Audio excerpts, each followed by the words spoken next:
Hello friends, welcome back to the my new video guys and my YouTube channel guys.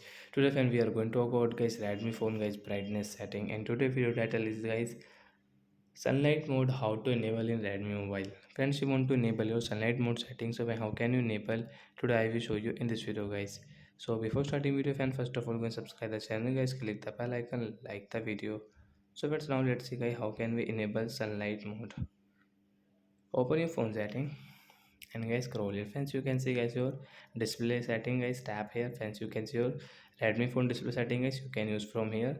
So friends, you can see this type of setting in your Redmi phone. So guys, what will you have to do to enable your sunlight mode? So friends, you will have to click on guys your brightness level. So friends, you can see guys, you cannot see guys sunlight mode setting here. So guys, if your automatic brightness on, so guys first of all tap here friends, you can check your sunlight mode setting. So friends, now we can enable our sunlight mode from this right side. So guys, sunlight mode will on, and guys you can see this adjust brightness to strong ambient light to prevent the screen from going to dark. So like that guy, we can use our sunlight mode setting. So that's it guys, thanks for watching the video, bye guys.